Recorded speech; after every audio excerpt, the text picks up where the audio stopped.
Yeah.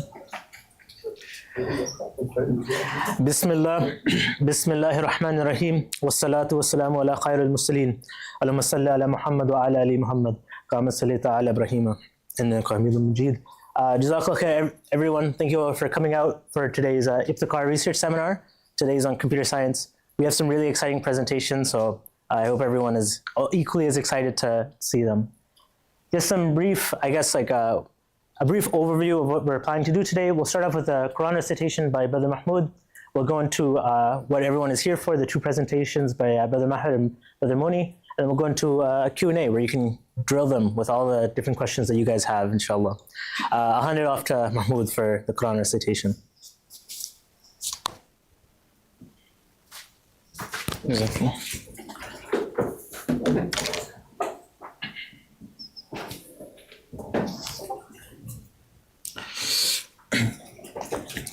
أعوذ بالله من الشيطان الرجيم بسم الله الرحمن الرحيم طه ما أنزلنا عليك القرآن لتشقى إلا تذكرة لمن يخشى تنزيلا ممن خلق الأرض والسماوات العلى الرحمن على العرش استوى له ما في السماوات وما في الأرض وما بينهما وما تحت الثرى وإن تجهر بالقول فإنه يعلم السر وأخفى الله لا إله إلا هو له الأسماء الحسنى وهل أتاك حديث موسى إذ رأى نارا فقال لأهلهم كثوا إني آنست نارا لعلي آتيكم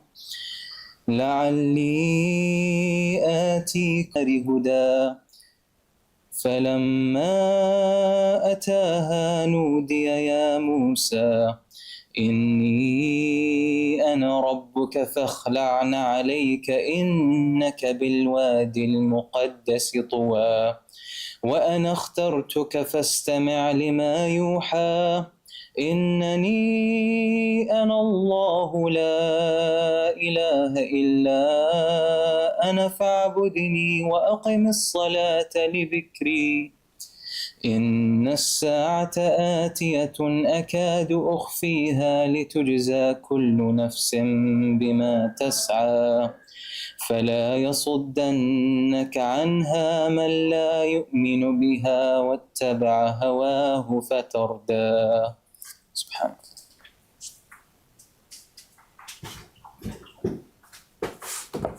Jazakallah khair, Mahmoud, for the beautiful recitation.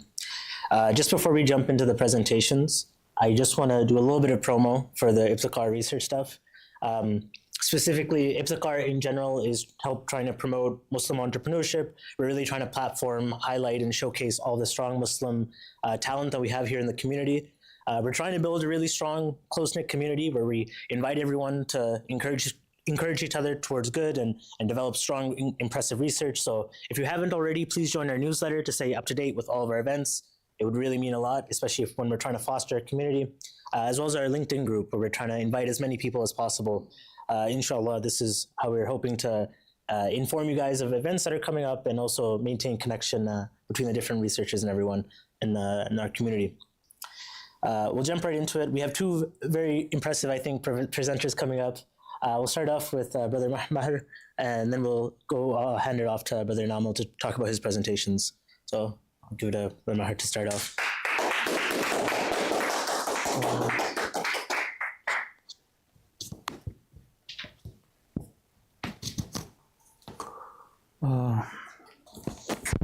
Is the voice audible? All right. بسم الله والحمد لله والصلاة والسلام على رسول الله اللهم صل على سيدنا محمد عبدك الذي علمته من علمك المخزون وجعلته سرك المصون على آله وصحبه النجوم وسلم تسليما كثيرا يا حي يا قيوم. So today I'll be talking about the problem which I kind of find interesting with coming to the field of studying cryptography, which is a subtle problem in modern cryptography that I want to share with you, and hopefully we'll maybe have more discussions a bit on it. So I want to start with what is cryptography, what is the thing we're doing. Basically, it's the science of establishing a secure communication between two parties.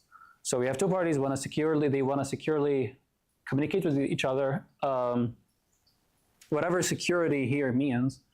And you basically have Alice, and if anyone's wondering why Alice is not covering her hands, I have a photo of Alice, but I asked ChatGPT to generate a photo with a hijab, and he pretty much forgot the hands. Then you have Bob, and Alice stands for A, basically, in cryptography, and Bob for B, and you have this eavesdropper, or the evil, whatever. Yeah, basically. And even with the adversary, you want to basically still have a secure communication between Alice and Bob. So basically, one of the earliest records of cryptography dates back to Caesar, even though I don't like the English version of it. It's called Qaisar in Arabic, and even in Italian, it's called Qaisar rather than Caesar. But he basically he kind of got away with most of his communications because he was able to basically encrypt messages. So you start with this, I don't know if the laser pointer is visible, but basically if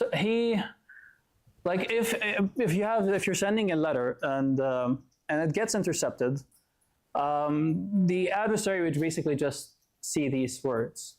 And if he doesn't really have the secret key, which is that Ibtikar is encrypted, this is the statement we're encrypting here. It's now encrypted like this. We're just shifting every letter by 2, basically. So this is your secret key. The secret key is really 2 here. So beforehand, the two parties, they communicate each other. We have a secret shared key, which is 2. I send you this, and then you basically just shift. So I gets shifted to K, B to D, whatever. Everything gets shifted by 2. And then you basically just send it. Yeah, through a pigeon carrier. And this was the Caesar cipher, which was like invented, I think, 200 years before Christ. But then we get into a delicate problem, which is public key cryptography compared to private key cryptography. So again, we want to have a secure communication between two parties. The private key cryptography, you really keep the keys private. So this is like the Caesar cipher. We agree on a shared key, which is like, for example, 2. We're shifting letters by 2 everywhere.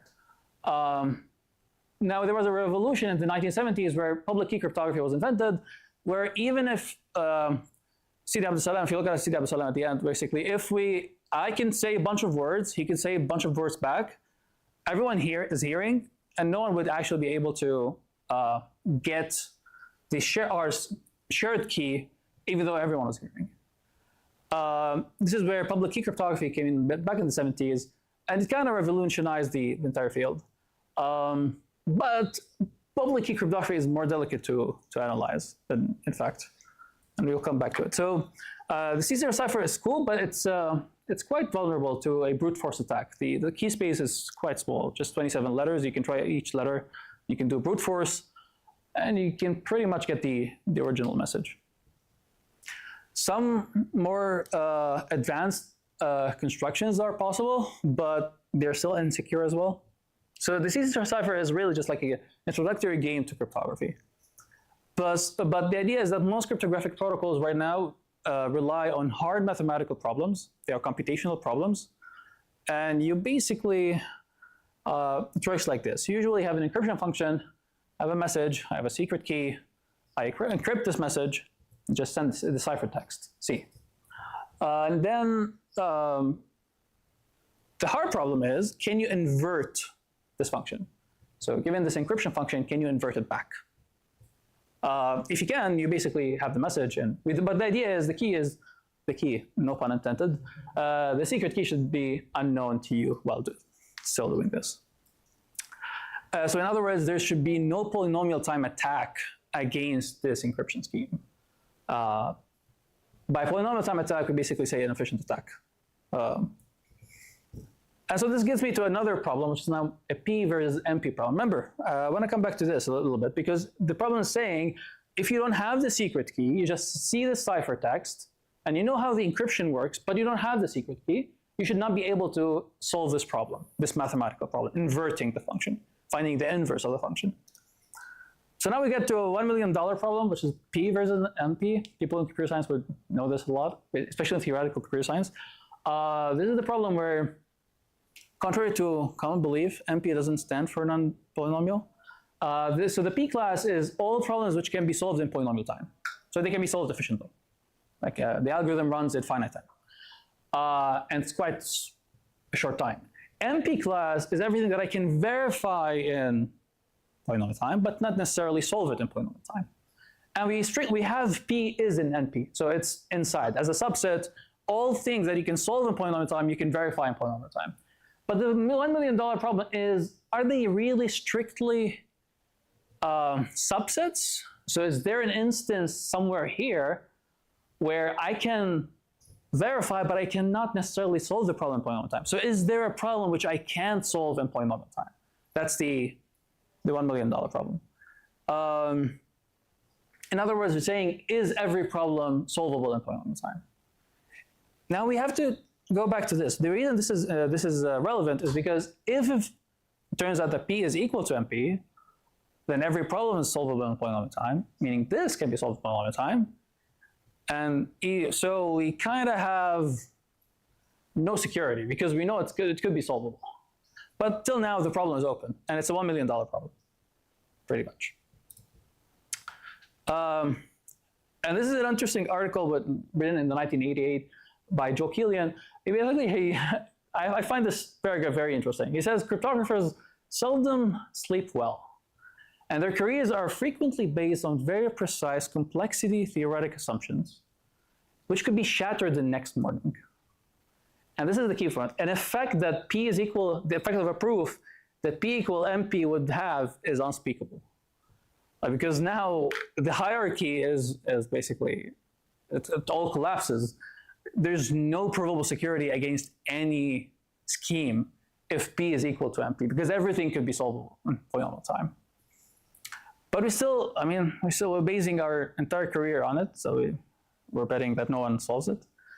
So the problem